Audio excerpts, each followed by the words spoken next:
Hello YouTube, it's Chris from CW62. It's been a couple of weeks since I've posted a video, and main reason is because I just don't want to post a video to post a video. I want to have something to talk about. You might notice that the facial hair has changed a little bit. About 3 weeks ago, I guess it was, 2 or 3 weeks ago, I decided to cut my beard off after I had trimmed it. But it's honestly a hassle to shave the way my bedroom and bathroom are set up. I turn the light on. I don't want to wake my wife up when she's sleeping, and so that I can shave and everything. And I don't like shaving the night before, so I'm thinking about letting it grow back. But anyways, that's not what I'm here to talk about. Got a question for you. How many of you have these? This is a key to my truck. My daughter's Honda, my Mazda that I'm working on, my wife's van. These are all just standard keys. 2 of them are rubber-headed, 2 of them aren't. Now, most of us, like the key to my wife's van, the only thing this key is good for is to unlock the door, and I can turn the ignition so I can put it in neutral if I need to push her van back or not. But it won't start because it doesn't have an immobilizer chip in it. Or it's not a chipped key, or it's not a computerized key, or it's not a electronic key or an e-key. It's called actually an immobilizer. Now, I don't know if I've mentioned this before or not. I am a licensed locksmith. I don't do that anymore as a living. I owned my own business for 12 years. And after 3 heart attacks, 5 stents, and a quadruple bypass surgery, I gave the business up because while I was recovering, people went away. They went to other locksmiths in the area. But I'm not here to talk about water under the bridge. What I'm here to talk about is sometimes our keys, they have all these, let me put it in there, they have all these nice little teeth or bumps on them. Well, sometimes, get my fingers out of the way, they go real low like these right here. This one right here is real low. But all of them will start to do that. And they smooth out. You stick your key in the ignition, and you got the key in the ignition. You got to wiggle it up and down, pull it back and forth, jiggle it around. You got to do all of this, get it in the camera, so that you can get the ignition to turn.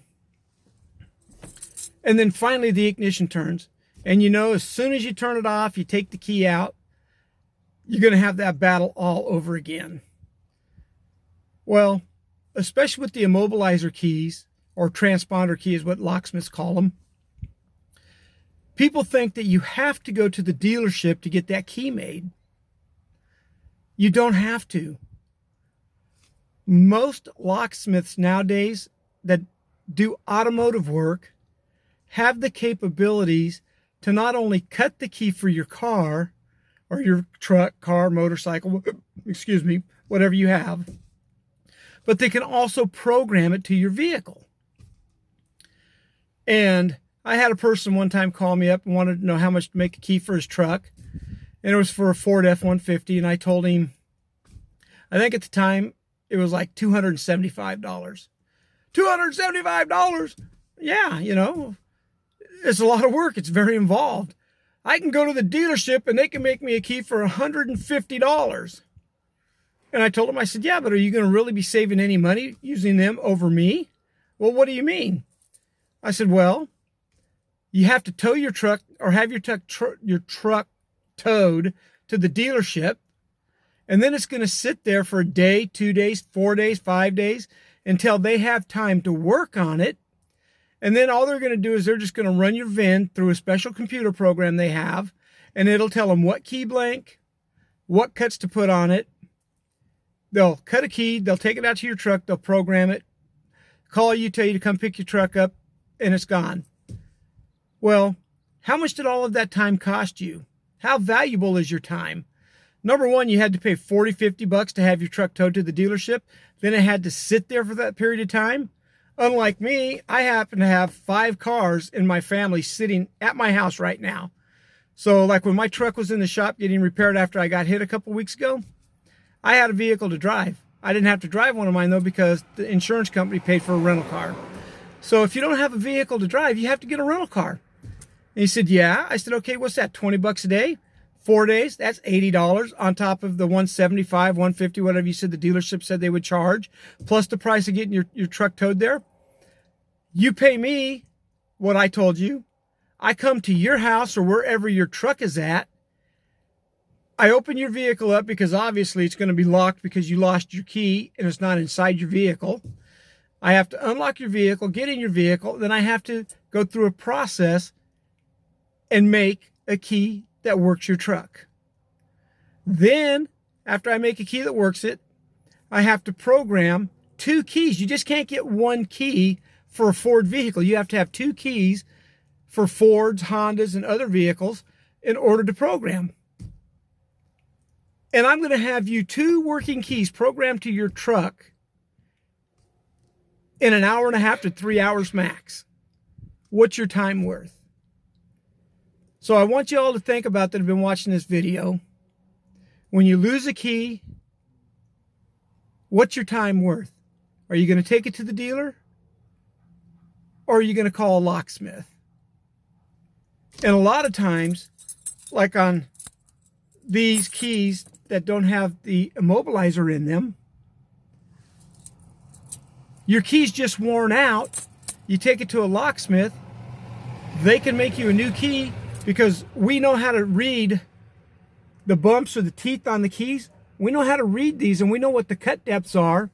And we can just cut you out a key on a special code machine, stick it in your car and see if it works the locks.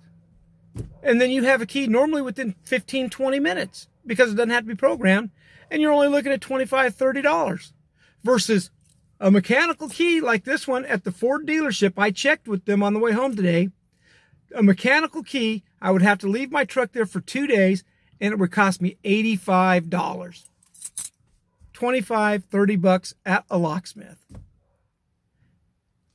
If you have a local locksmith, do yourself a favor, do your locksmith a favor, support them, go to them, use them, and remember, you're not only paying for the key, you're also paying for the locksmith's knowledge.